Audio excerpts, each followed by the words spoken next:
This call is now being recorded. ठीक है बेटे।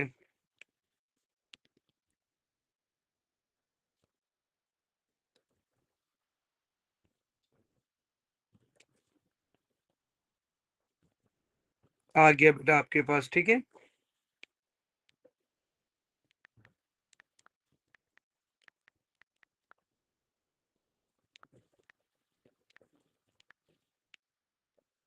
चलो बेटा, अब इसका हम क्वेश्चन करने जा रहे हैं।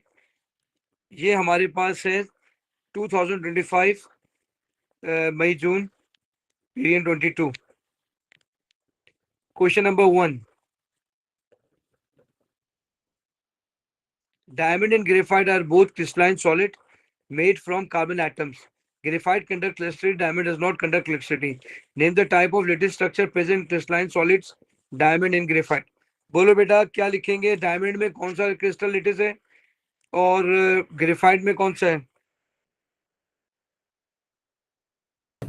Giant covalent. डायमंड में जाइंट कोवेलेंट है।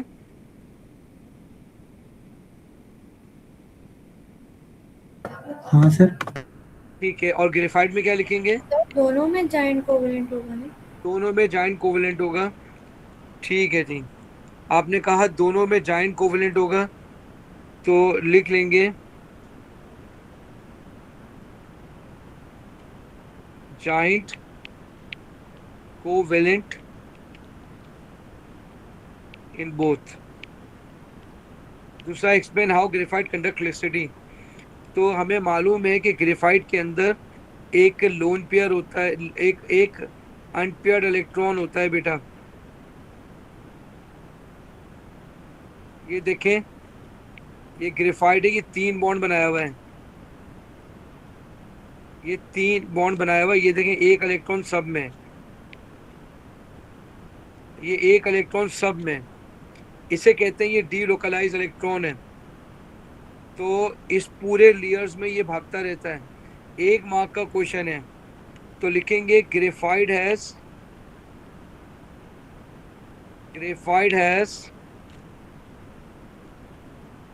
delocalized electron। ग्रेफाइट के पास डीलोकलाइज इलेक्ट्रॉन है, ठीक है, जो भागता रहता है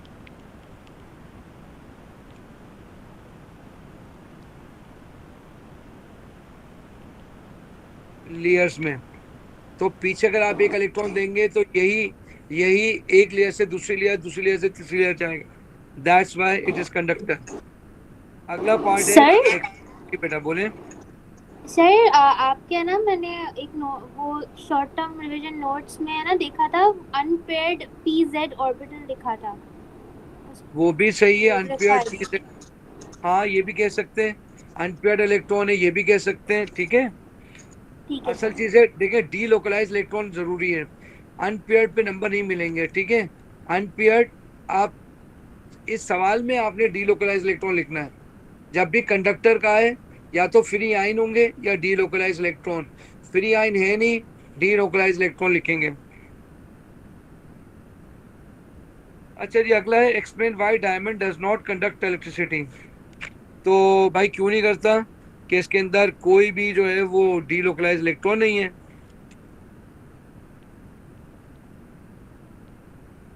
it does not have any delocalize electron.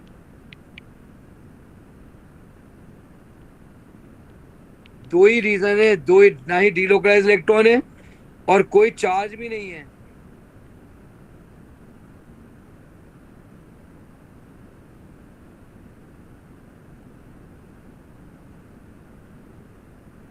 Any charge. Sir हाँ बेटा। सर डीलोकलाइज्ड और फ्री इलेक्ट्रॉन्स में क्या फर्क होता है? बेटा, फ्री इलेक्ट्रॉन और डीलोकलाइज इलेक्ट्रॉन एक ही है। फ्री इलेक्ट्रॉन इसलिए कहते हैं फ्री टू मूव, डीलोकलाइज का मतलब होता है अपनी जगह छोड़ देते हैं। तो दोनों का मतलब एक ही है। ठीक है सर। सर मगर मार्किंग स्कीम में डीलोकलाइज लिखा होता है। हाँ बेटा, उन्होंने मुझसे सवाल ही पूछा था कि सर डी लोकलाइज और फ्री इलेक्ट्रॉन क्या एक ही हैं, तो मैंने उनका आंसर दिया। आपने लिखना है डी लोकलाइज इलेक्ट्रॉन है, क्यों? क्योंकि फ्री इलेक्ट्रॉन में आपने वही लिखना पड़ेगा, ओ लेवल तक के ये सही था, free moving electron, free electron, लेकिन यहाँ पे डी लोकलाइज कहते हैं। फ्री मूविंग इलेक्ट्रॉन और डी लोकलाइज का मतलब एक ही है। अब अगला है PCl5 और SiCl4, पानी में डाला है, आपने दोनों की रिएक्शन इक्वेशन बनानी है। PCl5 brown of white film का सॉलिड होता है, जब भी पानी में डालेंगे नॉन मेटेलिक है, HCl बनाएगा और H3PO4 बनाएगा। आप देख सकते हैं इधर 5 क्लोरीन है, तो लिहाजा इधर 5 क्लोरीन, इधर 5 लिखते हैं। अब आप देखें आपके पास हाइड्रोजन हो गए 8, राइट पे 8 हो गए, या आप देखें राइट पे ऑक्सीजन 4 है, तो लिहाजा यहाँ 4 लिखते हैं, इक्वेशन खुद ब खुद बैलेंस हो जाएगी। अगली है SiCl4 की, ग्रुप 4 का क्लोराइड है, लाजमी HCl देगा SiO2 के साथ। अब आप देख सकते हैं लेफ्ट पे 4 क्लोरीन है, तो 4 HCl। आप देखें राइट पे 2 ऑक्सीजन है, तो 2 पानी लगा दें। अगला है describe the appearance of phosphorus chloride and silicon chloride at room temperature. अभी मैंने आपको बताया कि ये ऑफ वाइट या येलो भी लिख सकते हैं, ऑफ वाइट येलो सॉलिड होता है, और SiCl4 कलरलेस लिक्विड होता है। सर हम कलरलेस फ्यूमिंग लिक्विड ले सकते हैं, आपने लिखवाया था ना कॉपी में। मैंने PCl3 का लिखाया है बेटा, SiCl4 का फ्यूमिंग नहीं लिखाया। याद है आपको, मैंने कहा था PCl3 होता है फ्यूमिंग कलरलेस लिक्विड, याद है? जी सर। SiCl4 कलरलेस लिक्विड है। ठीक है सर। अच्छा जी, अगला है compare the appearance of mixture produced when each reaction is complete. Compare the appearance of mixture produced when each reaction is complete. अच्छा जी, रिएक्शन के बाद पूछ रहा है, ठीक है। तो अब आप बताइए HCl H3PO4 ये भी कलरलेस है, और अब ये SiO2 मिट्टी है ये, अब ये थोड़ी सी गिरे या थोड़ा सा टर्बिडिटी ऐसी हो जाएगी इसके अंदर, तो लिख लेते हैं PCl5 produces colorless solution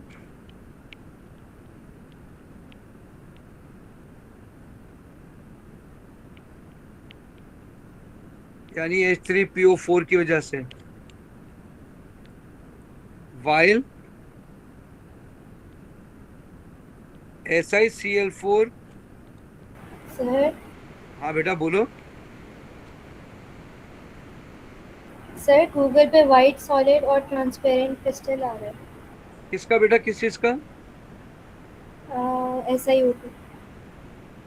नहीं, मैंने ये नहीं कहा, उसने ये सवाल नहीं पूछा कि SiO2 का क्या। आप ये ध्यान में रखें कि ये सोल्यूशन है, सोल्यूशन में HCl भी। आप अगर गूगल पे करेंगे SiO2, वो तो क्रिस्टल बताएगा, वो तो प्योर बताएगा। आप तो सोल्यूशन की बात कर रहे हैं ना।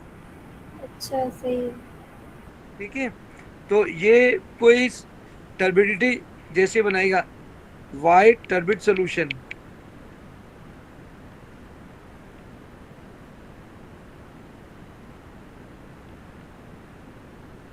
आप इसको सस्पेंशन भी कह सकते हैं।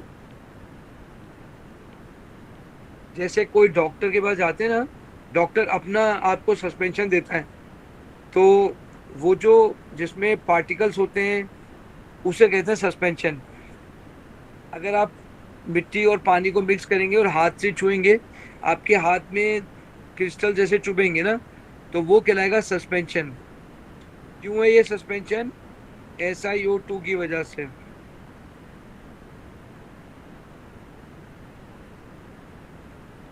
अच्छा, अगला है what is meant by amphoteric. बताइए क्या लिखे?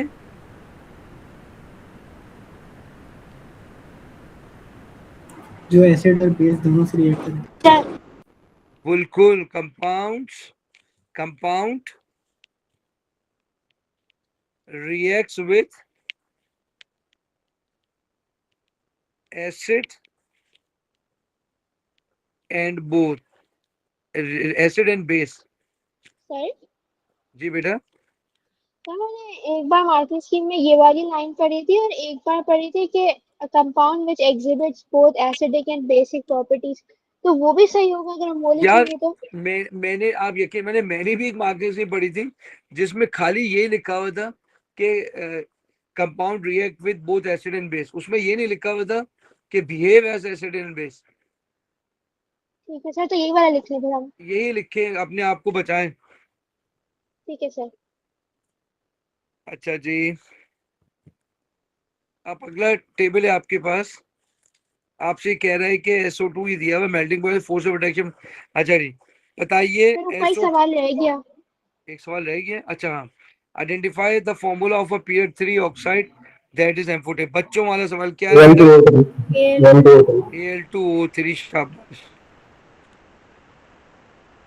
बेटा, तुम यकीन मानो जब तुम लोग प्रैक्टिस कर लोगे ना, बहुत सारी प्रैक्टिस कर लोगे, कम से कम 10 ईयर कर लोगे और कंटिन्यूटी के साथ, तो फिर तुम्हारी खुद ब खुद तुम्हें पता चल जाएगा कि यार आता आसान है, मुश्किल नहीं है।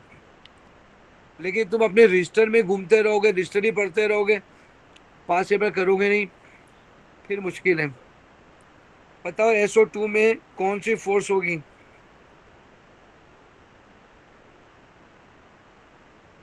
सर वो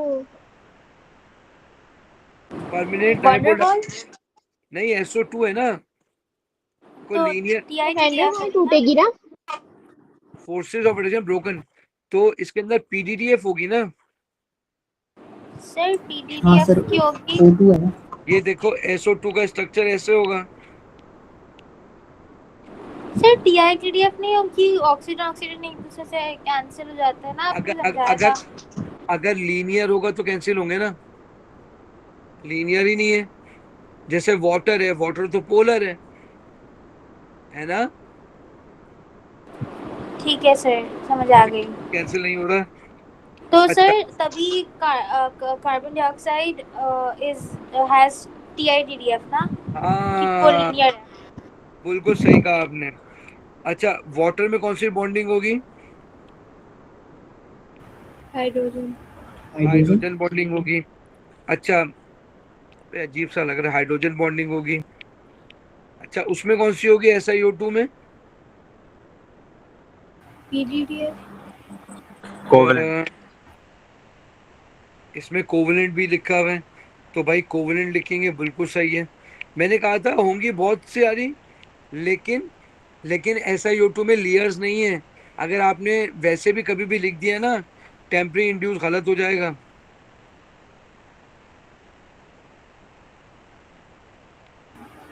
सर लेकिन वो फोर्स ऑफ अट्रैक्शन पूछ रहे हैं। हाँ, तो उसके अंदर तो सिलिका ऑक्साइड का जाइंट स्ट्रक्चर है ना। जी। टेम्परी इंड्यूस कहाँ से आ गई? नहीं, परमानेंट। क्या परमानेंट? SiO2 में परमानेंट डायपोल कहाँ से होगी? SiO2 तो नॉन पोलर है भाई, टेट्राहीड्रल है ना बेटा। जी सर। तो इसके अंदर परमानेंट डायपोल है। अच्छा जी, सोडियम ऑक्साइड में तो आयोनिक है।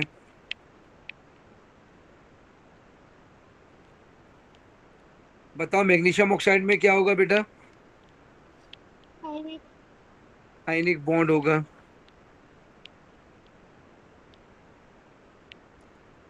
ये आ गया आपके पास, आसान क्वेश्चन था ये तो। अब आपको कह रहा है यूज ड्यूस इट इफ। अच्छा, हाइपोथेसिस सही है।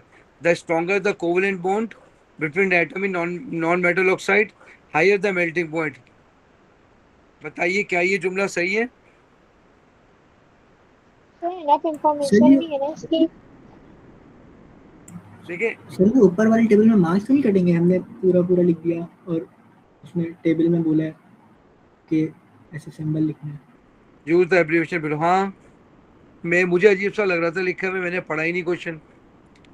तो आप यहाँ लिख दें PD, यहाँ लिख नहीं दें तो वैसे H। इसका मार्क्स कटता है नहीं कटता? नहीं, कटने तो नहीं चाहिए, उसने लिखा तो नहीं है, लेकिन हमारे पास टाइम कम होता है, हमें ये जब वो खुद कह रहा है तो यही लिखना पड़ चाहिए। अब मेरे पास तो यहाँ टाइम ज्यादा है ना, मैं तो पूरा डिटेल में लिख रहा था। जब उसने लिखा है तो हमें शॉर्ट फॉर्म में लिखना चाहिए। The stronger the covalent bond between atoms in non-metal oxide, the higher the non-metal oxide, the higher the melting point. तो भाई नॉन मेटल ऑक्साइड क्या है? ये नॉन मेटल ऑक्साइड है, सर सही है ना, ये ट्रू है। अभी देख लेते हैं। ये नॉन मेटल ऑक्साइड है, तो इन दोनों में नॉन मेटल ऑक्साइड है। अच्छा, क्या कह रहे हैं? नॉन मेटल ऑक्साइड है और कोवेलेंट Sir, बॉन्ड है। I don't think so कि इतनी enough information है। बिल्कुल आप सही कह रही हैं, क्योंकि देखें ना, ये ये यहाँ देखें SiO2, ये भी कोवेलेंट है, तो 3 कोवेलेंट है, ठीक है। सबसे ज्यादा जो इसका मेल्टिंग पॉइंट है वो सिलिका ऑक्साइड का है। तो अगर हम ये कहें stronger the covalent bond between atom in non metal oxide, the higher the melting point, तो ये तो स्टेटमेंट गलत हो रही है, क्योंकि आप देखें SiO2 में कोवेलेंट है, ठीक है, लेकिन नॉन मेटल ऑक्साइड नहीं है, वो मेटल ऑक्साइड है, फिर भी हाईएस्ट मेल्टिंग पॉइंट है सर है तो ना? सर जो हमारे पास जो सिंपल मॉलिक्यूलर स्ट्रक्चर्स होता है उसके उसके अंदर भी स्ट्रॉन्ग कोवेलेंट बॉन्डिंग हो सकती है ना? वो तो सही, सब में सब कुछ सकती है ना बेटा। लेकिन इस क्वेश्चन में इसने पूछा है कि बताइए क्या ये हाइपोथेसिस सही है कि गलत है। इनफ नहीं है। ठीक है, not enough information.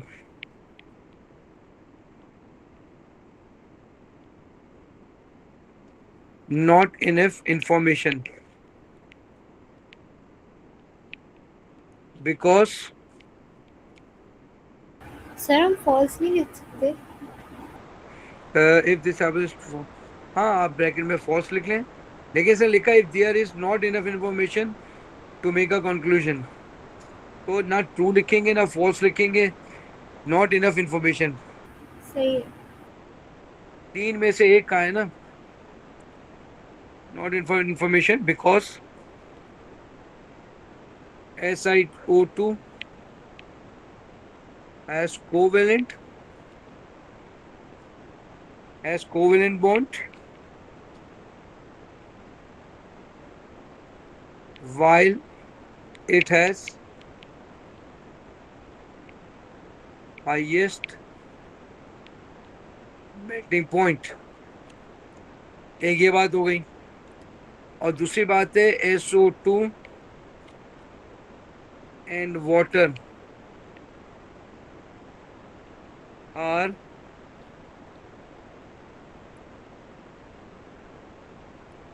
covalent compound, but covalent bond are not broken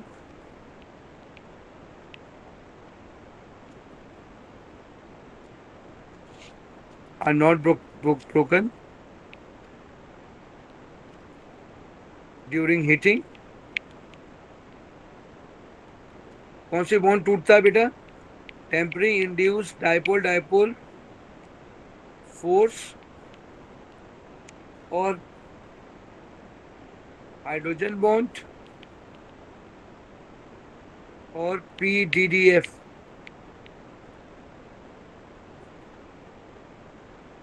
break during heating.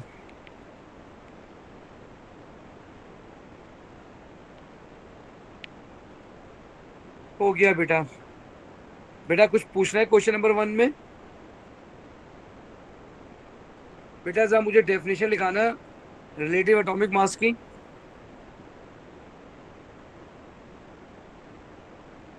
Mean mass of an atom mean mass of an atom relative to 1/12 mass of carbon 12. ठीक है। Mean mass of an atom relative to 1/12 1/12 mass of carbon 12 atom on the scale where carbon 12 has exactly 12 units. ठीक है। On the scale where each carbon 12 atom has exactly 12 unit.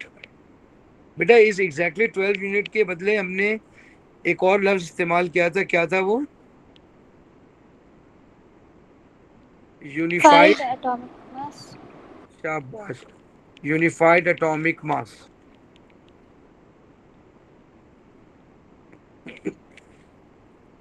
बेटा इसका आपने A R निकालना है। A R is equal to x1 y1 plus x2 y2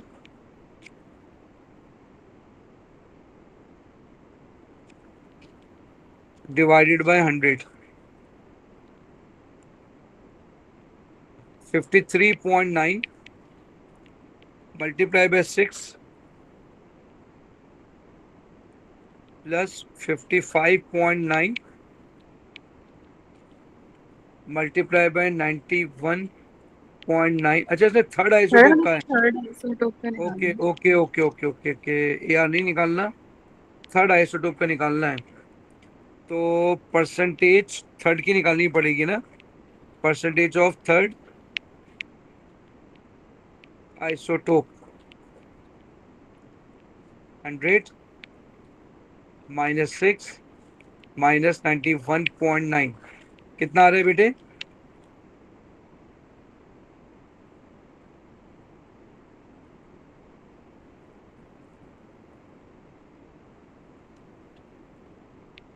two point one 2.1 percentage आ गई। इधर लिखेंगे हम x3y3। तो अब आपके पास ये आ गया है, आपने क्या निकालना है? परसेंटेज रेडिव आइसोटोप x3 निकालना है, y3 आपने निकाला है 2.1 डिवाइडेड बाय 100। अच्छा देखो कहीं पर भी आयरन का लिखा नहीं है, ठीक है? तो तुम लोग प्योरिटी टेबल देखोगे उसमें से बताओगे कितना है। आई थिंक 55.8 है इसका। सर ऊपर लिखा हुआ है क्वेश्चन में। जी सर ऊपर लिखा हुआ है। 55.8। चलो बेटा मुझे जल्दी से बताओ x3 का आंसर क्या आएगा?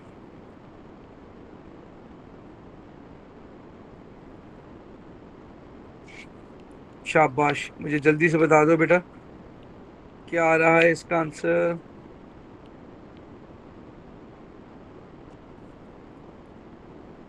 $53.9 मल्टीप्लाई बाय 6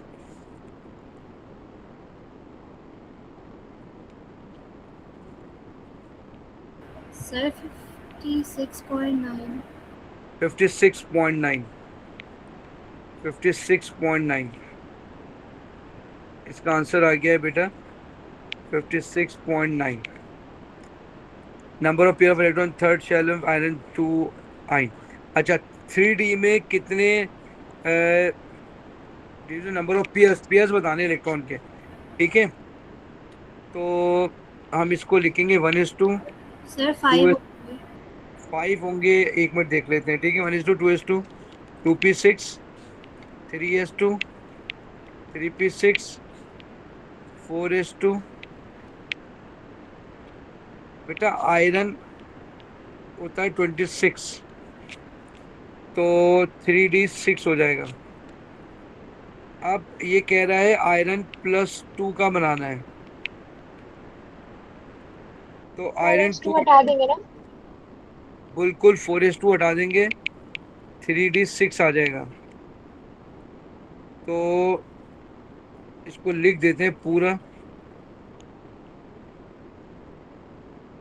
ताकि आप कभी भी देखें। ये आपने पूरा लिखा है इसका, ये आया, और फिर 3d6। तो भाई 6 आपने लिखा, 1 2 3 4 5, 1 2 3 4 5 6। बताओ कितने पेयर आ रहे हैं इसमें बेटा? एक आ रहा है, तो आंसर क्या हो जाएगा इसका? 1। आंसर हो जाएगा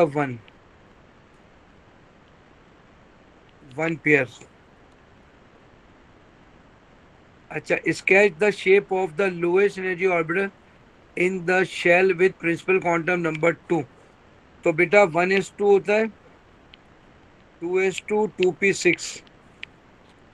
तो सेकंड शेल में लोएस्ट होता है s, ये लोएस्ट है, ये हाईएस्ट है। कभी वो हाईएस्ट पूछ लेता है,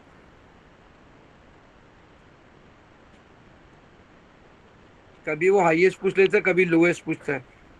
तो लोएस्ट पूछ रहा है, ये आपने बना दिया एस ऑर्बिटल।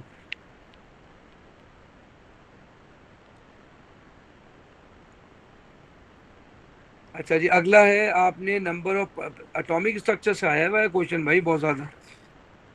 आपने बताना है इसमें number of particle present in Fe3+। तो आयरन जो होता है 26 होता है, 3 चले गए 23। अच्छा बताओ 30 क्या चीज है? प्रोटो इलेक्ट्रॉन तो हो नहीं सकता, प्रोटॉन हो नहीं सकता, प्रोटॉन 26 है, तो मे बी पॉसिबल न्यूट्रॉन हो। जी सर। 56 - 26, 30 आ गया। अच्छा जी, अगला है the atomic radius of iron is 1.26 into 10⁻⁻10 meter. Suggest the change to the radius, if any, after an iron atom react to produce iron 3 plus ion. Explain your answer. चलिए जी देख लेते हैं। Atomic radius of iron ये है। Iron, आपको पता है ना कि जैसे ही Fe3+ बनेगा, पॉजिटिव चार्ज आ गया, तो रेडियस छोटा हो जाएगा,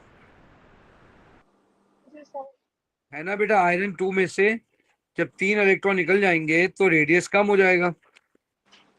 तो रेडियस डिक्रीजेस बिकॉज, 2 मार्क का क्वेश्चन है, ठीक है।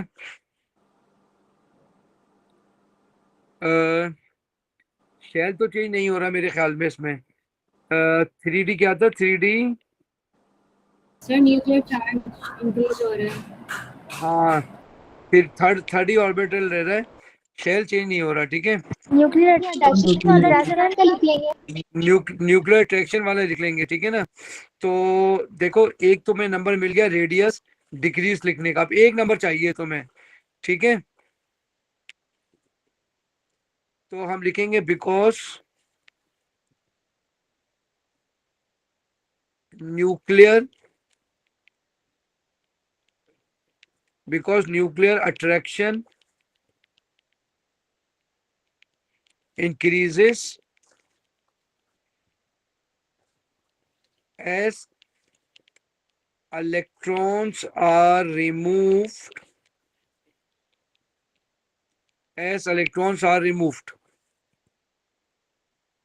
सर हम ये देख सकते हैं कि प्रोटॉन टू इलेक्ट्रॉन रेशियो बढ़ रहा होता है तो न्यूक्लियर अट्रैक्शन बढ़ रही होती हाँ, ये भी आगे लिख सकते हैं। Now it has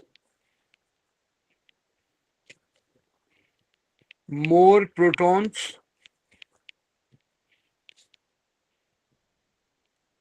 than more protons than क्या electron. More nuclear attraction, size decreases. More nuclear attraction, radius decreases. Now question number 3. What is addition reaction? When two or more products. तो तो इसमें वन प्रोडक्ट लिख सकते हैं इसमें। बेटा हम ये लिखेंगे कि जब 2 या 2 से ज्यादा रिएक्टेंट मिलते हैं और एक सिंगल प्रोडक्ट बनता है, that is called addition reaction. When two or more reactants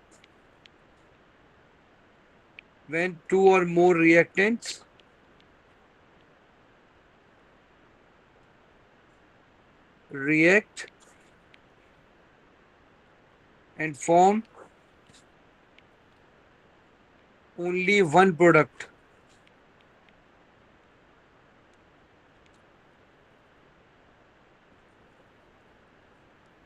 चलिए अब आपसे कह रहा है कि आपने इसका मैकेनिज्म बनाना है. गौर से देखिएगा, इलेक्ट्रोफिलिक एडिशन है. आपने क्या करना है, यहां से इस इलेक्ट्रॉन को लेना है, इसको देना है. जैसे ही आप इसको देंगे, इस पर डेल्टा निगेटिव चार्ज आ जाएगा, इस पर डेल्टा पॉजिटिव चार्ज आ जाएगा, पोलराइज्ड हो जाएगा, पोलराइज्ड. अब क्या होगा, ये डबल बॉन्ड से इस हाइड्रोजन पे अटैक करेगा.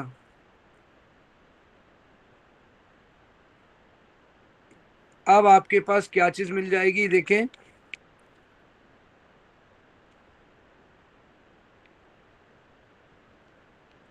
अब आपके पास डबल बॉन्ड हट जाएगा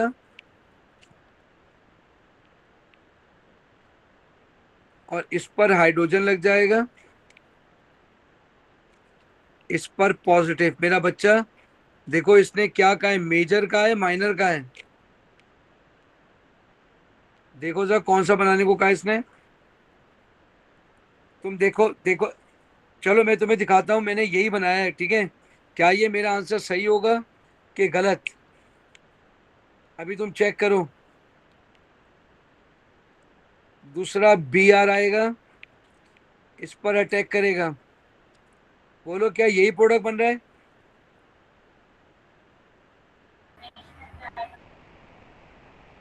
नहीं सर। ये नहीं बन रहा. इसका मतलब है मेजर बनाना है आपने.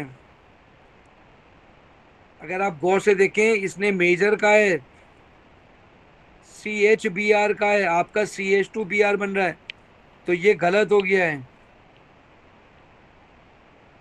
आप क्या करेंगे, मैं दोबारा बना रहा हूं, देखें. आप ये लिखेंगे, ये देखें, ये रहा carbon, single bond carbon, hydrogen इधर जाएगा, ये हाइड्रोजन इधर आ गया, इधर ये आया हाइड्रोजन, ये रहा CH3, ये रहा H, इस पर आ गया पॉजिटिव चार्ज.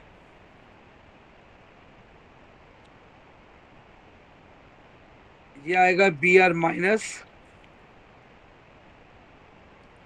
ये इस पर अटैक करेगा. लोन पेयर से जाना हुआ दिखना चाहिए, लोन पेयर से जाता हुआ दिखना चाहिए. अब आप देख सकते हैं, ये CH3 है, ये देखें CH3 ये रहा. अब जो Br जहां पे लगा है, जिस कार्बन पे, उस पर 2 CH3 लगे, ये रहे. बोलो बेटा, बात समझ आ गई है? जी सर. सर ये एरोस कर्ली बनाने हो गया जैसे जी बिल्कुल बिल्कुल, ये कर्ली एरो कहलाते हैं. कार्बोकेटाइन बनाइए, कार्बोकेटाइन इंटरमीडिएट, कार्बोकेटाइन इंटरमीडिएट बनाए बेटे. चलिए अगला क्वेश्चन है, explain why the major product of this reaction is 2 bromopropane under than rather than 1 bromo 1 2 bromo, जो भी है 1 bromopropane। बताएं क्या लिखेंगे? 2 मार्क का सवाल है, मैंने आपको रटा दिया था ये। तो उसमें एल्काइल ग्रुप्स है ना, तो सर वो इलेक्ट्रॉन इंड्यूसिंग इफेक्ट डोनेटिंग। बिल्कुल बिल्कुल बिल्कुल, इलेक्ट्रॉन डोनेटिंग इफेक्ट, बिल्कुल। अब आप देखें ना, ये जो आपका कार्बो, ये जो आपका, जी जी जी बेटा, ये जो आपका कार्बोकेटाइन है वो सेकंड डिग्री है ना, और अगर आप उधर लगाते तो वो फर्स्ट डिग्री होता।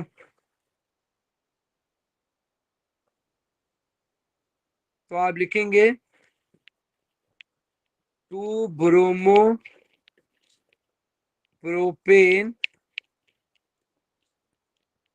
is made from second degree carbocation,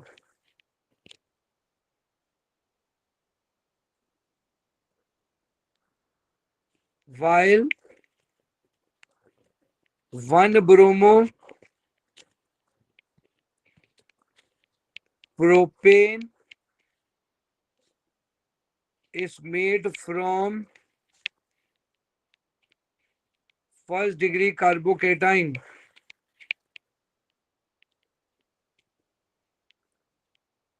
intermediate. Second point लिखेंगे, second degree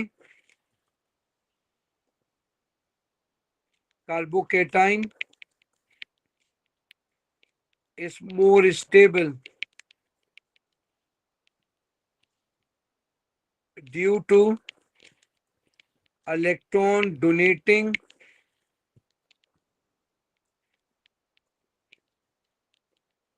inductive effect, due to electron donating inductive effect of alkyl group।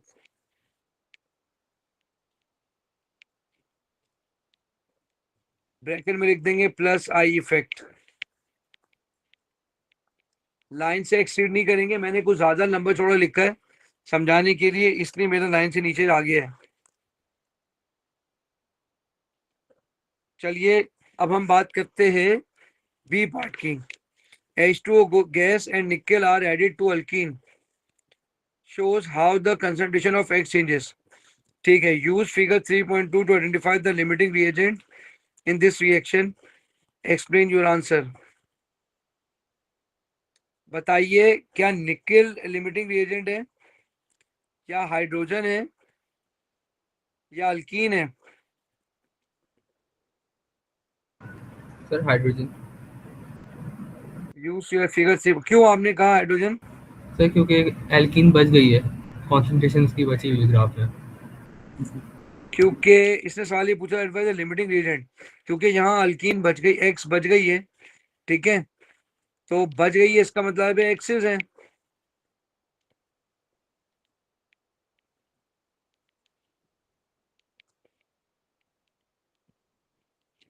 After the reaction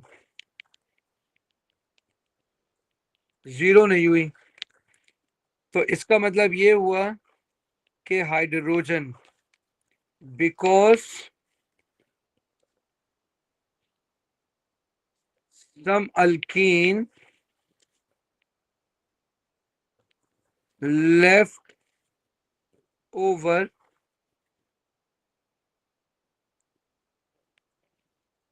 after the end of the reaction। अच्छा, you describe how the gradient changes as the reaction proceed, state what this show about the rate during this reaction।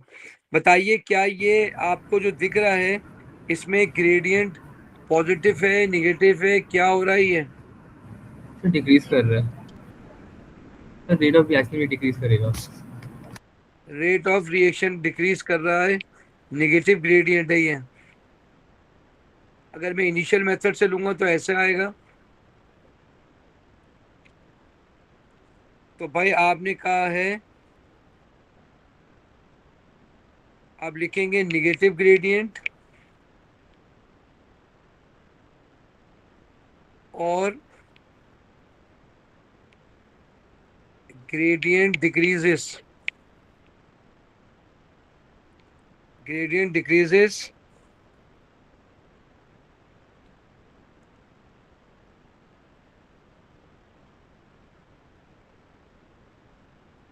अच्छा जी, तो बताइए gradient decreases तो rate क्या होगा?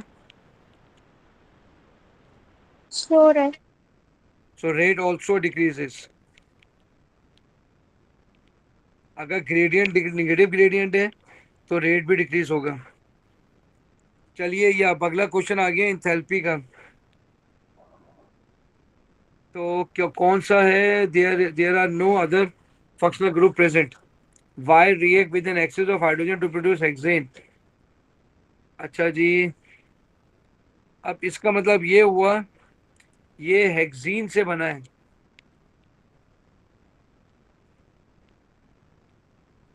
अच्छा जी, इसका मतलब है ये हेक्सीन से बना है। तो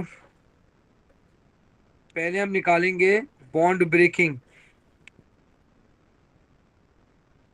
हम निकालेंगे बॉन्ड ब्रेकिंग। तो 4 5 6, लेट सपोज ये है।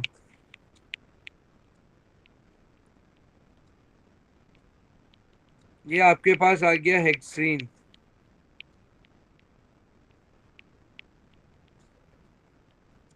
हेक्सीन से आपको मिल रहा है हेक्सेन।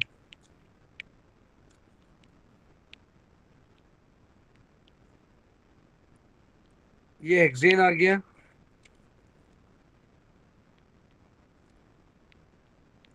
अच्छा पहले निकालेंगे बॉन्ड ब्रेकिंग। बॉन्ड ब्रेकिंग, अच्छा अब हमें कैसे पता चलेगा कि डबल बॉन्ड कितने हैं? 2 डबल बॉन्ड है, बात समझ आ रही है बेटा? तो 2 डबल बॉन्ड है, यहाँ लगा दिया।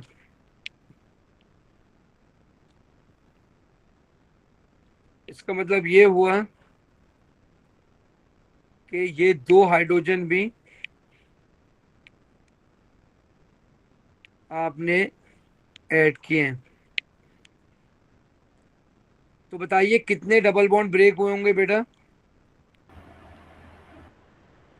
2 carbon carbon double bond break हुए होंगे। सही बताइए आया मुझे। मुझे मुझे बताइए इसने क्या कहा है? अल्कीन कितने डबल बॉन्ड, इधर देखें जरा, कितने डबल बॉन्ड इसने लिखा है? अच्छा सही है। 2 लिखा है। अच्छा अब बताइए इसके लिए कितने हाइड्रोजन चाहिए होंगे आपको? 2। 2 हाइड्रोजन चाहिए होंगे। तो प्लस 2 हाइड्रोजन हाइड्रोजन के बॉन्ड ब्रेक होंगे। सर बेटा बेटा बोले। सर आपने दूसरे वाले कार्बन के ऊपर डबल बॉन्ड क्यों नहीं लगाया? अ, मैं कहीं पे भी लगा सकता था, पोजीशन तो मैटर नहीं करती ना बेटा, ठीक न्यूमेरिकल है करना सर। है ना। ठीक है। अच्छा जी, इस अच्छा अब कार्बन हाइड्रोजन देखें कितने? 1 2 3 4 5 6 7 8 9 10। 10 कार्बन हाइड्रोजन बॉन्ड है।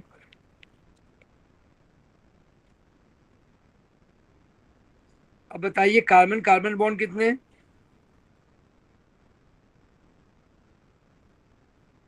बेटा कितने कार्बन कार्बन बॉन्ड टूटेंगे? बेटा कार्बन कार्बन सिंगल बॉन्ड कितने टूटेंगे? 3। 3। 3 टूटेंगे। 3 1 2 3, 3 कार्बन कार्बन सिंगल बॉन्ड टूटेंगे। और बताइए कार्बन हाइड्रोजन आपने 10 तोड़ दिए, और कोई बॉन्ड टूट रहा है? नहीं सर। नहीं। और आप इसकी वैल्यू पुट करेंगे 2 6 10 प्लस 2 436 प्लस 10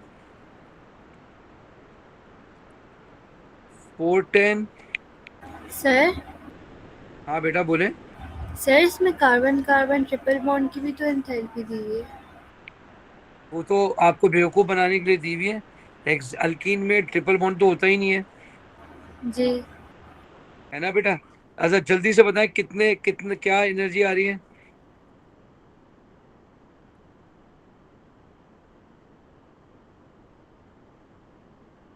शाबाश, जल्दी से बताएंगे कितनी एनर्जी आ रही है?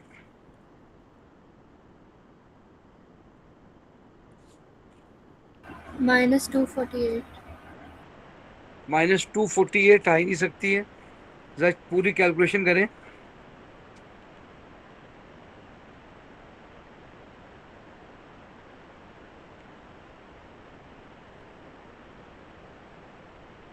शाबाश बेटा, जरा जल्दी से बताएं।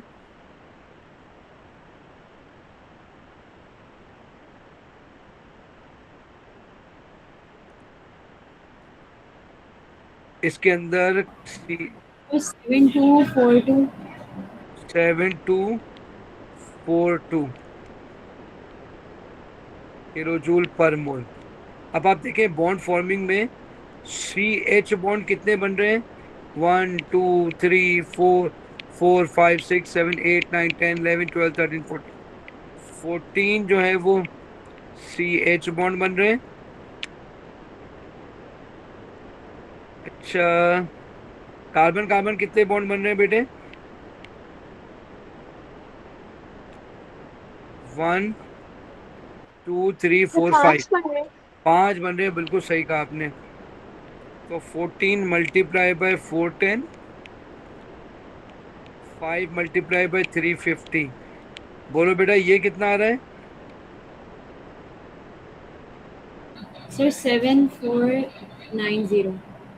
7490। तो बेटा डेल्टा एच आ रहा है 72 bond forming, bond breaking minus bond forming. बोलो बेटा क्या आ गया आंसर है? डेफिनेटली माइनस में ही आंसर आ रहा है। कितना आ रहा है आंसर बेटे?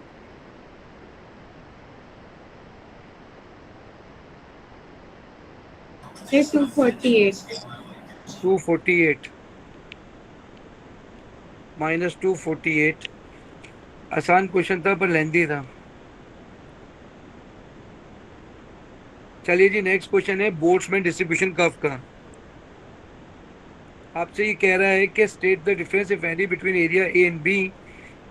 कब explain significance of your answer, rate of hydrogenation of Y, give your answer in term of collision. अच्छा ठीक है, आपको एक एरिया दिया हुआ है ए, एनर्जी ऑफ एक्टिवेशन दी हुई है, annotate to show the effect of adding निकल।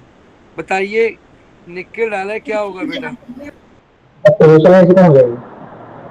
क्या होगा बेटा? दोबारा बोलना। एनर्जी ऑफ एक्टिवेशन कम हो जाएगी। ये सर आपने मूव टुवर्ड्स एनोटेट, लेफ्ट। बिल्कुल सही है बेटा। तो आप लिखेंगे इसका E A, energy of activation, annotate करना है ना विद कैटलिस्ट।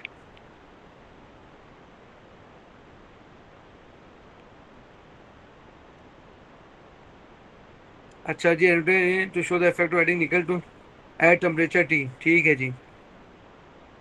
इसने कुछ लिखा नहीं है कि ई ए लिखना है, ई बी लिखना है। ठीक है जी।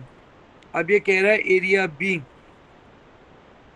not labeled on 3.3 represent the number of molecules with energy greater than or equal to the activation energy when nickel is added at temperature T। ठीक है जी। तो स्टेट द डिफरेंस। ठीक है, कोलिजन के हिसाब से बताना है। तो बताओ एरिया बी जो है, ये एरिया बी होगा, जाहिर सी बात है।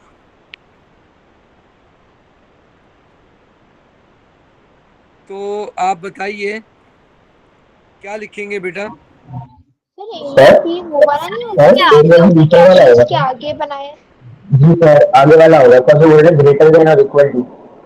अच्छा जी, हम दोबारा देख लेते हैं। Area B not limited on figure जो the number of molecule greater with energy greater than और equal to energy activation energy when nickel is added.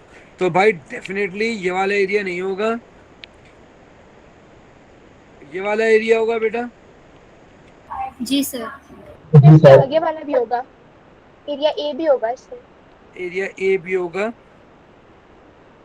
With energy greater than equal to activation energy when nickel, जी जी बिल्कुल। लेकिन जब निकल डाला है तो ये वाले पार्टिकल शामिल हो गए ना। नहीं तो एरिया ए में वो तो वैसे भी रिएक्ट कर ही रहे थे ना, तो अगर जी हम जी, कैटलिस्ट डालेंगे तो वो भी ऐड हो जाएंगे ना साथ। हाँ वो भी ऐड हो जाएंगे, लेकिन निकल डालने से ये चीज ऐड हुई है जो मैंने मार्क की है। ठीक है सर। सही है बेटा। असल में हमें आंसर लिखना ही नीचे, ठीक है। तो बताएं क्या होगा?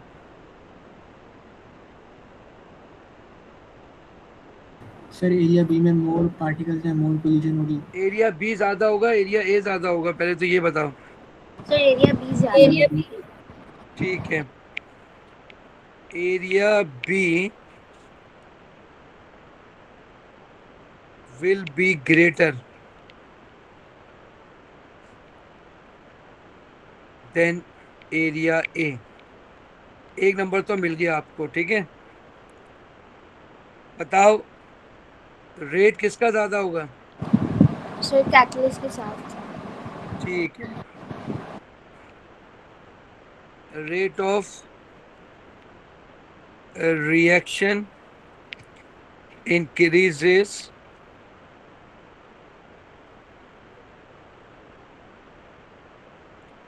क्यों इंक्रीज होगा बेटा? Because rate of successful collision increase हो जाएगी। Because energy of activation is lower. ठीक है, उसने कहा कोलिजन के हिसाब से बताओ। फ्रीक्वेंसी ऑफ कोलिजन इंक्रीजेस, ज्यादा इफेक्टिव कोलिजन होगी। Significance of your answer on the rate of the reaction, ठीक है। Because catalyst lowers the energy of activation, lower the energy of activation. As a result,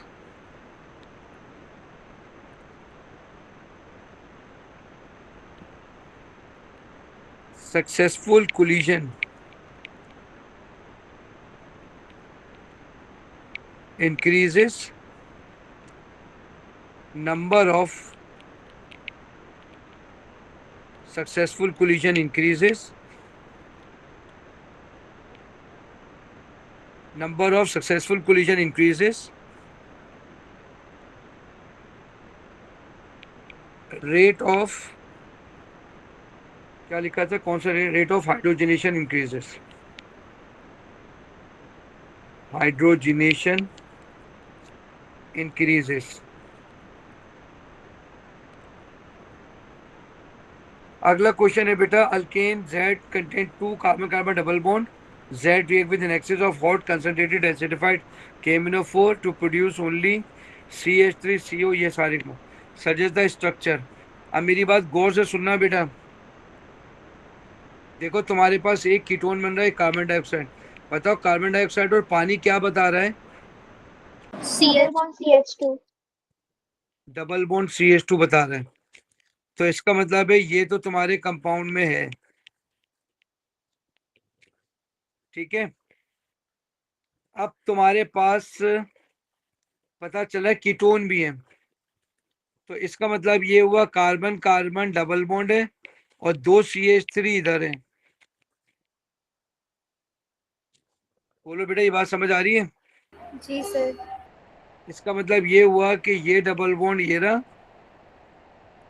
और इस carbon पे 2 CH3 ये रहे। Sir ketone कैसे आपको पता चला?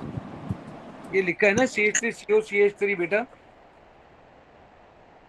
अच्छा ठीक है सर। है ना। तो इसका मतलब ये हुआ कि ये स्ट्रक्चर होगा। इससे ये पता चला, इससे ये पता चला। अब बाकी ये है। अब देखो इससे कैसे पता चलेगा, ये रहा CH2, ये आ जाएगा CH डबल बॉन्ड इधर, इसके बाद COOH है, इसके बाद ये CH डबल बॉन्ड है। बोलो बेटा बात समझ आ गई, यही है ना?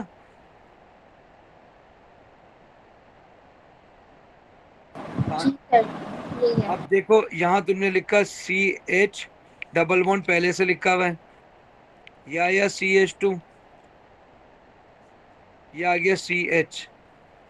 गिनो कितने कार्बन आ रहे हैं इसके अंदर।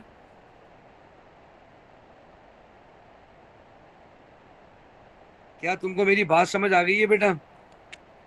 सही जो आपने कार्बोक्सिलिक के नीचे में बताया वो कैसे है, समझ नहीं आ बेटा रहा वाला। बेटा कार्बोक्सिलिक एसिड तो हमेशा डबल बॉन्ड CH से बनता है ना, तो आपने COOH की जगह लिखा ये, यहाँ भी COOH है, इसकी जगह लिखा ये। ठीक है सर। क्या क्या बात समझ आ गई है बेटे? जी जी सर, आगे। अब इसको इंसानों वाला बना देते हैं, इंसानों वाला लिख देते हैं, वरना ये भी सही है। उसने कहा सजेस्ट द स्ट्रक्चर, तो ये रहा डबल बॉन्ड, ये रहा सिंगल बॉन्ड, ये रहा सिंगल बॉन्ड, ये रहा single bond, carbon number 1, carbon number 2, carbon number 3, carbon number 4, carbon number 5, carbon number 6, ये आ गया 7। ये रहा 1, ये रहा 2, ये रहा 3, ये रहा 4, 4 पे डबल बॉन्ड लगा है, फिर 5 पे 2 CH3 लगे, ये रहा 5, ये अच्छा रहा सर, 6। हाँ बेटा बोले। टोटल फॉर्मूला बनाना था इसका। इसका स्ट्रक्चर बनाना था, किस अच्छा अल्कीन से ये बना है, किस अल्कीन से ये बना है। ओके, अच्छा सर ये दोबारा समझा देंगे आप, उमर बोल रहा है उसका माइंड खराब है। मैं दोबारा समझा देता हूँ। देखिए कार्बन डाइऑक्साइड और वाटर बना, कार्बन डाइऑक्साइड और वाटर बता रहा है कि इसमें डबल बॉन्ड CH2 होगा, तो मैंने सबसे पहले डबल बॉन्ड CH2 बनाया, ये रहा।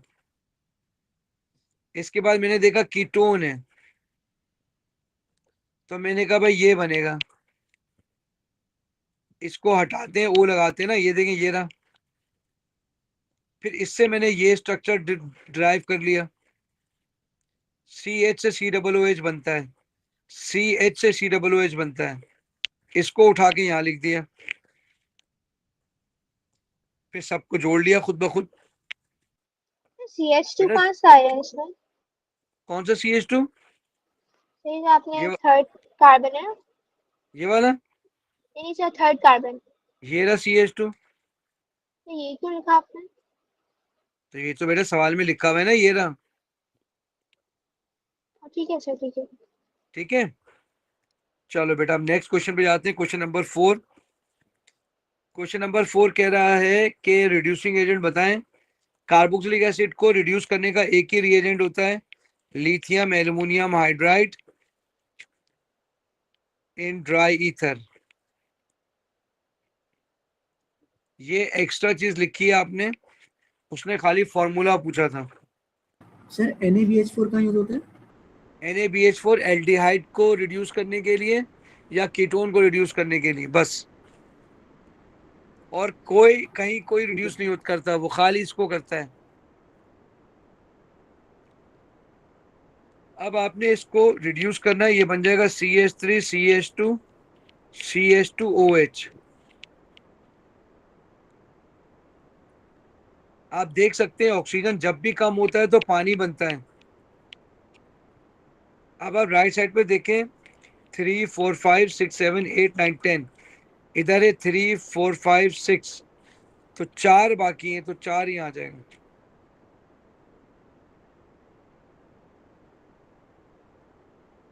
इक्वेशन बैलेंस है। अब ये कह रहा है प्रोपेनॉल से सिंथेसिस का सवाल है। Propane 1 is converted to compound T in 3 step. ये देखिए मैं आपके सामने करने जा रहा हूँ प्रोपेन 1। ये है प्रोपेन 1। आपने सबसे पहले डाला है SOCl2, SOCl2 डाला, OH हटेगा, क्लोरीन लगेगा, ये आ गया। बताइए ये कौन सा रिएक्शन है? Nucleophilic substitution. बिल्कुल सही है, न्यूक्लियोफिलिक सब्स्टिट्यूशन। बिल्कुल सही आपने बोला, nucleophilic substitution.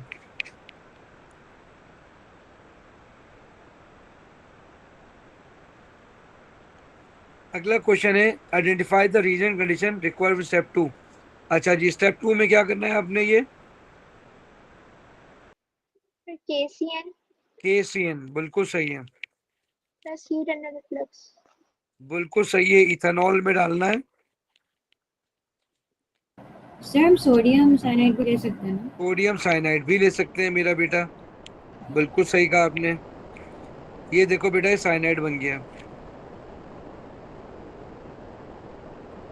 Heat under reflux भी आपने क्या कहा? KCN plus ethanol plus heat under reflux. Sir HCN कब यूज करते हैं? बेटा कार्बोनाइल में करते हैं, जब सही है। एल्डिहाइड। ठीक है, शाबाश, बोलते रहोगे सीखते रहोगे। Start in equation describe the reaction of butanedione with NaOH। ठीक है जी। बेस हाइड्रोलिसिस होता है। क्या बेटा, दोबारा बोलना। Base hydrolysis. बेस हाइड्रोलिसिस, बिल्कुल सही बताया आपने। अब मेरी बात गौर से सुनना है, ठीक है। CH3 CH2 CH2 साइनाइड, ये ब्यूटेनाइट्राइल हो गया, इसमें आपने NaOH डाला। मेरी बात गौर से सुनना, ये आपको मिलेगा CH3 CH2, कूना बनेगा, कूना। अच्छा, अब जो साइनाइड का नाइट्रोजन है, या तो वो अमोनिया बनाएगा, ठीक है, या अमोनियम क्लोराइड। अगर एसिड हाइड्रोलिसिस होती है तो अमोनियम क्लोराइड, वरना अमोनिया, अमोनियम क्लोराइड वरना अमोनिया। तो इधर अमोनिया गैस रिलीज हो जाएगी। सर फिर से बता सकते हैं आपने नाइट्रोजन का क्या? मैंने कहा भाई नाइट्रोजन कहाँ जाएगा, या तो अमोनिया या अमोनियम। अगर एसिड हाइड्रोलिसिस है, HCl डाला है, तो अमोनियम क्लोराइड। सही है। लेकिन अगर हम सोडियम हाइड्रोक्साइड डाले तो अमोनिया बनाओ बस। अब तुम देखो, बैलेंस करेंगे, यहाँ पे 2 ऑक्सीजन आ रहे हैं, इसका मतलब है डेफिनेटली यहाँ पानी भी डलेगा। बेस हाइड्रोलिसिस में पानी भी लिखते हैं, इक्वेशन बैलेंस है। अब स्टेप 3 क्या कर रहे हैं? बेस हाइड्रोलिसिस कर ली इसने,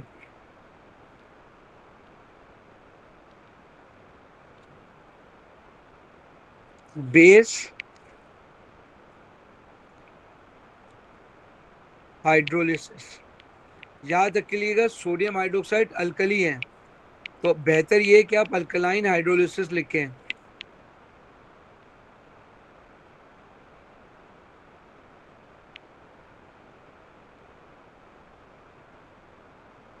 सर एक मिनट ऊपर करेंगे।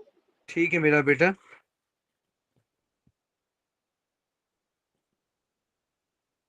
सर नीचे कर लो। चलो मेरा बेटा, अभी अगला सवाल कह रहा है, compound A, B and C belong to the alcohol homologous series. Each molecule of A, B and C contain 4 saturated carbon atom. Identify the type of hybridization shown in saturated।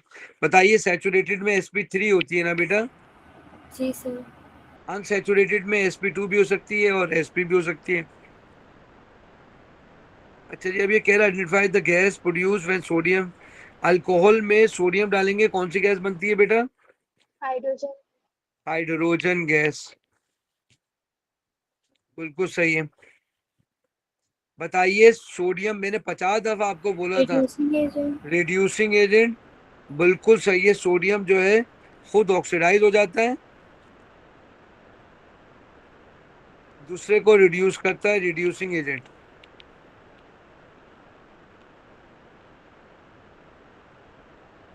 अब आपसे कह रहा है, अब आप मुझे मुझे आइडिया देंगे, मैं आपको स्ट्रक्चर बना के दिखाऊंगा। बताइए, ही K2Cr2O7 डालने से क्या ये ऑक्सीडाइज हो गया? नहीं सर। क्या नहीं। मतलब है, क्या मतलब है, कौन सा अल्कोहल होगा ये? Third degree. थर्ड डिग्री होगा। थर्ड डिग्री क्या आइडोफॉर्म देता है? Third degree never give iodoform. चलिए बी पे आ जाइए। तो आपको मालूम चल गया कितने कार्बन थे इसके अंदर बेटा?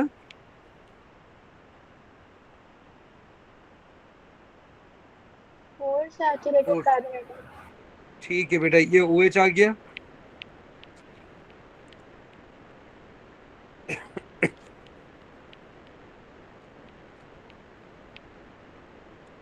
अगर आप चाहें तो ऐसे भी लिख सकते हैं CH3, 3 होंगे COH।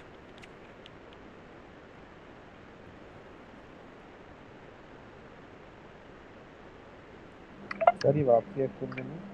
बेटा थर्ड डिग्री अल्कोहल ऑक्सीडाइज ही नहीं होता, तो इसलिए मैंने ए लिख दिया, remain orange third degree. 4 carbon का थर्ड डिग्री यही बन सकता है। क्या आपको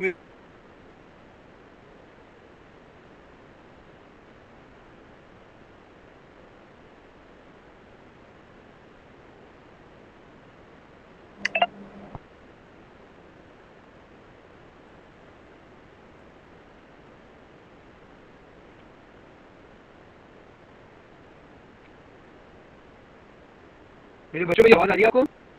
जी सर। बेटा मेरी आवाज आ रही है? ठीक है, हमारे देंगे। जी सर आ रही है।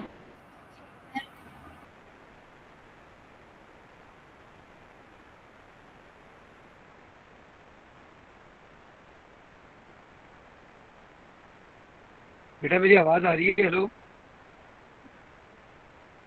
सर आ रही है आवाज। ये आ रही है।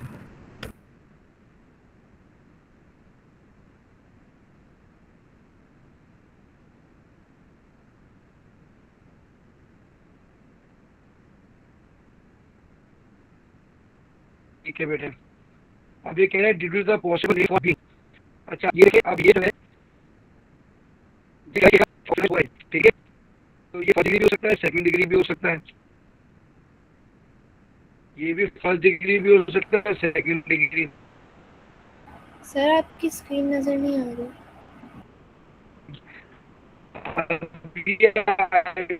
फॉर्म दे रहा है, तो आइए मैं आइडोफॉर्म देने वाले की सर आपने स्क्रीन नहीं शक्ल दिखी। बनाता हूँ।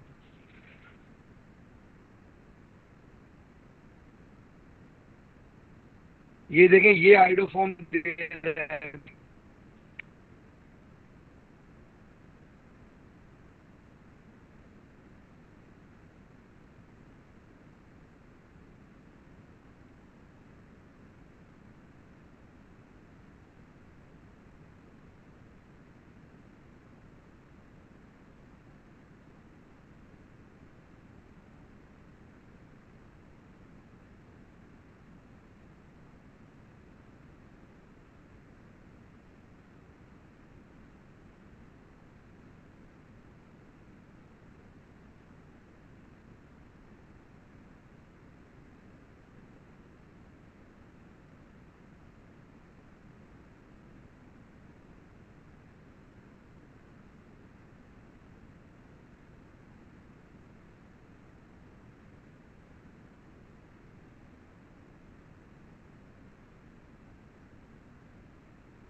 हाँ मेरा बच्चा, आवाज आ रही है? जी हेलो सर, अब आ रही है। यार, वो नेट ही चले गया, लाइट चले गई, पता नहीं जाती नहीं है, पता नहीं किस मुल्क में रह रहे हैं हम। चलो मेरा बेटा, बेटे यहाँ ये स्क्रीन, अब स्क्रीन नजर आ रही है आपको? जी सर। अच्छा, अभी आपसे कह रहा है डिड्यूस द स्ट्रक्चर। सर तो देखें ये आइडोफॉर्म देगा 4 कार्बन का, तो इसको हम सर स्ट्रक्चर बना देते हैं। जी बेटा बोले। सर, ए के बाद आपकी आवाज़ कट गई थी। हाँ मैं ए के बाद आपको बी बताता हूँ, ठीक है? देखिए मैंने बी में कहा है, सर बी जो है फर्स्ट डिग्री हो सकता है, सेकंड डिग्री हो सकता है, लेकिन आइडोफॉर्म नहीं दे रहा वो। सही है। तो अब आपने ऐसा अल्कोहल बनाना है जो आइडोफॉर्म ना दे। तो सर देखिए आप एक ऐसा OH ऐसी जगह लगाइए। रीड कर सकते हैं आइडोफोन क्या होता है? आइडोफॉर्म क्या होता है? ऐसा OH जिसके बराबर में CH3 लगा हो। ठीक है, ये देखिए OH इसके बराबर में CH3 लगा हो, वो हो सकता है। तो इसका मतलब ये हुआ कि अगर आप इथाइल लगा देंगे इधर, तो ये तो आइडोफॉर्म नहीं देगा। क्या ख्याल है बेटा, क्या ये आइडोफॉर्म देगा? नहीं सर। ये नहीं देगा। कार्बन भी देखे 4 होते हैं, 1 2 3 4 5 है। तो अब मैं क्या करूं कि, तो मैं क्या करूं बताएं? ये तो आइडोफॉर्म 5 कार्बन हो गए, मुझे तो 4 कार्बन बना लें। एक काम करते हैं,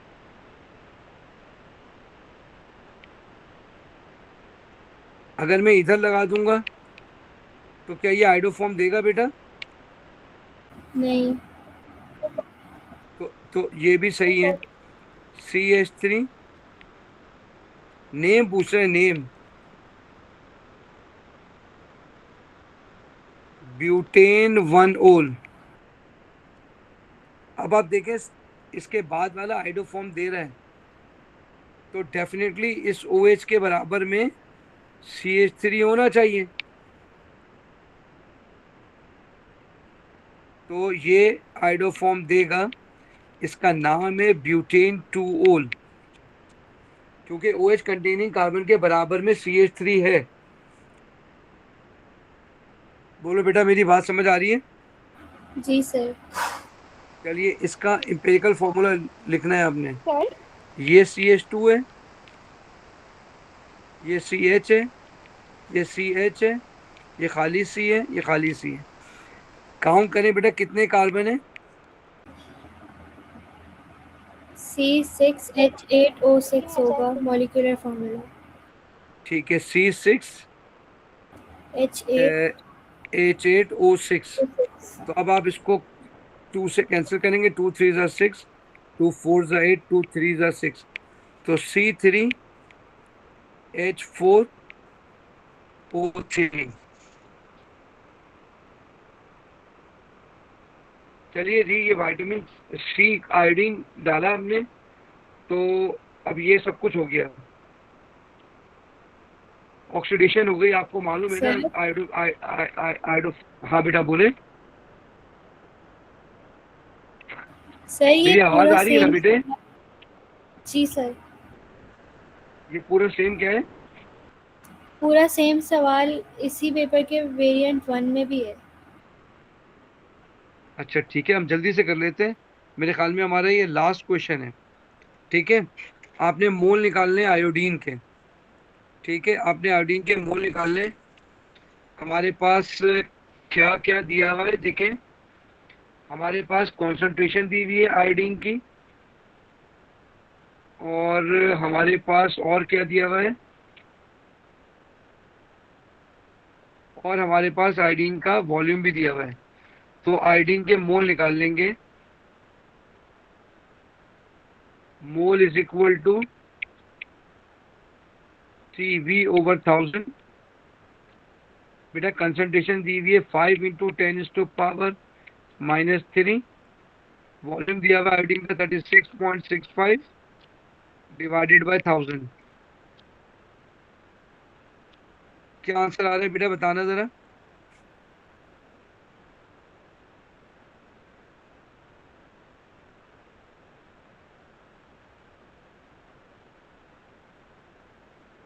मेरे बच्चों आंसर बताना इसका। 1.833 exponent minus 4. 1.833 exponent minus 4। 1.833 exponent minus 4। चलिए, अब ये कह रहा है use your answer to B one two calculate the percentage by mass of vitamin C present in 150 gram of lemon. ठीक है जी, आपने परसेंटेज निकालनी है बाय मास। आपने निकालना है मोल of iodine divided by, use the value 7.65, this is not correct value. अच्छा, ये कितने में आया है बेटा?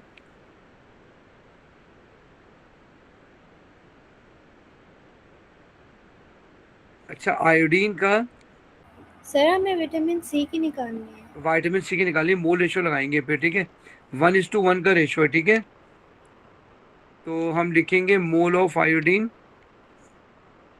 Ratio mole of vitamin C 1:1। तो आपने निकाला था ऊपर 1.833 इंटू 10⁻⁻⁴। तो विटामिन सी के भी मोल आ जाएंगे 1.833 इंटू 10⁻⁻⁴। ये मोल आ जाएंगे इसके, ठीक है जी। मोल आ जाएंगे मोल ऑफ विटामिन सी। चलो बेटा, अब आगे आपने क्या करना पड़ेगा बताइए। इसका एमआर कितना होता है विटामिन सी का? सर उसने दिया हुआ है। अच्छा ठीक है, gram of vitamin C mister mole. देखना बेटा कितना दिया हुआ है।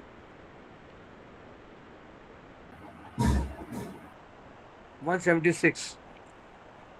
176 मल्टीप्लाई बाय 1.833 इंटू 10⁻⁻⁴। बताना बेटा कितना आ रहा है।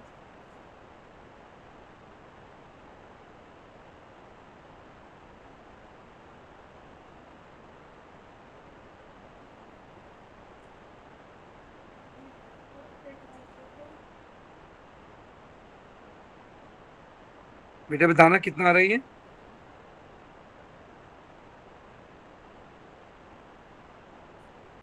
0.032.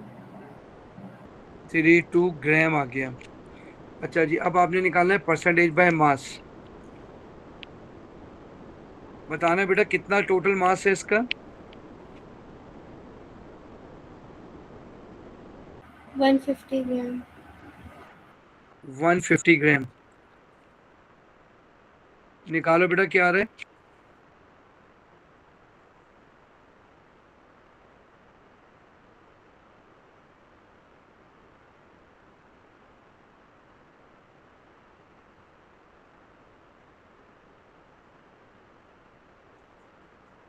मेरा नहीं ख्याल है कुछ गड़बड़ कर दी है शायद, देखें क्या आ रहा है। सर 0.0213% आ रहा है, बहुत कम है। 0.0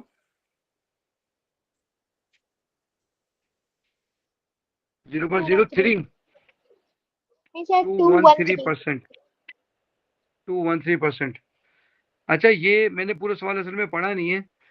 क्या आपने 250 ग्राम में निकाला था ये? अच्छा, ये आपने निकाला है vitamin C in 150 gram of lemon is extracted to make 100 cm³ of solution. ठीक है, तो 25 में ये आया ग्राम आया, ठीक है। तो 100 में कितना होगा ये निकालना होगा, ठीक है। पहले यहाँ से, इससे पहले ये करेंगे, यहाँ लिखेंगे cm³, यहाँ लिखेंगे ग्राम, 25 में 0.032 था, तो 100 में कितना होगा x, बताइए बेटा कितना आएगा?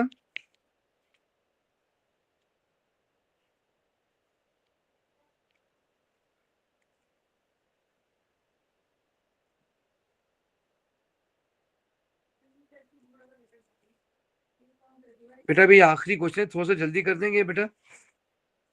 सर इसका ना 0.018 आ रहा है।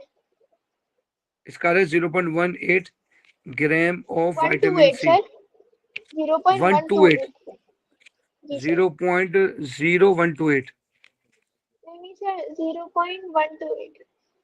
अच्छा मेरा बेटा 0.128। अच्छा जी, अब बताओ क्या आंसर आ रहा है 0.128 में?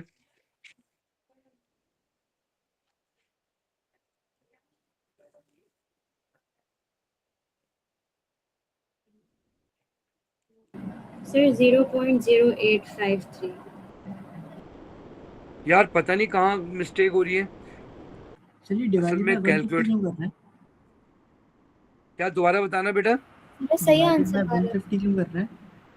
अच्छा सही है, क्योंकि टोटल मास 150 था ना हाँ ठीक है। बेटा। आंसर सही आ रहा है, बताना क्या आंसर आ रहा है? 0.0853। 0.0853।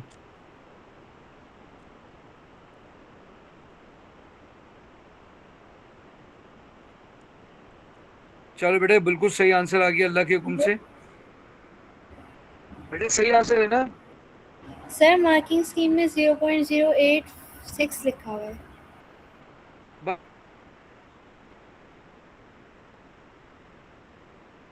बस वो कैलकुलेशन में कोई मिस्टेक हुई होगी, बाकी तो सही है। बिल्कुल सही।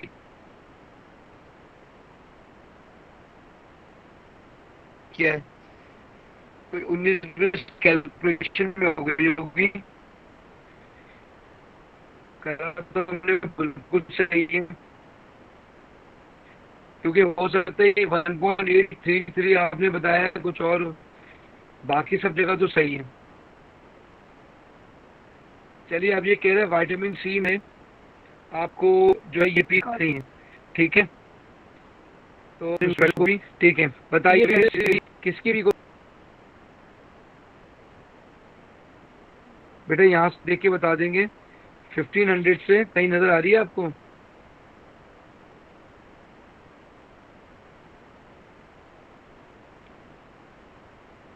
कार्बन कार्बन डबल बॉन्ड की पी खा रही है।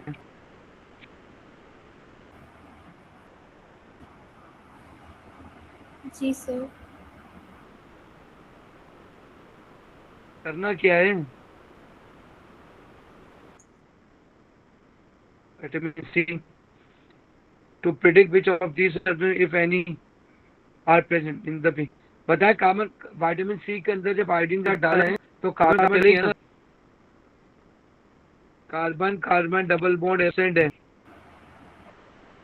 पता है 2850 का, ये 2850। पता है इसके अंदर अल्केन तो है, ये तो होगी, अल्केन तो है। उसके बाद है 32 से 356। जी बेटा कार्बोक्सिल ग्रुप था। नहीं कार्बोक्सिल तो है ही नहीं, कार्बोक्सिल है भाई। 32 से 3650। हाइड्रोक्सी हाइड्रोक्सी हाइड्रोक्सी तो है इसके अंदर, हाइड्रोक्सी तो है। चलो बेटा भाग जाओ, ठीक है? बेस्ट ऑफ लक बेटा कल के पेपर के लिए, सही है? सर अल्लाह सर। चलो बेटा अल्लाह। अल्लाह हाफिज बेटा, अल्लाह हाफिज आपको बेटा। एक क्वेश्चन भेजा है। हाँ हाँ सर मैंने आपको एक क्वेश्चन आपने भेजा अभी है, वो भेजा मुझे बेटे? सर मैं वापस भेज देती हूँ, मुझे व्हाट्सएप पे बता देना कैसे करना है वाला। मैं आपको अभी बता देता हूँ। आपने सर मुझे मैंने भी कहाँ भेजा है? आपको एक क्वेश्चन भेजा हुआ है व्हाट्सएप पे। अच्छा मैं अभी बता देता हूँ आपको बेटा, मुझे सर दोबारा दोबारा भेज देंगे मेरे 9 पे नंबर पे। सर एक सेकेंड। आप सर रिकॉर्डिंग रोक देंगे बेटे।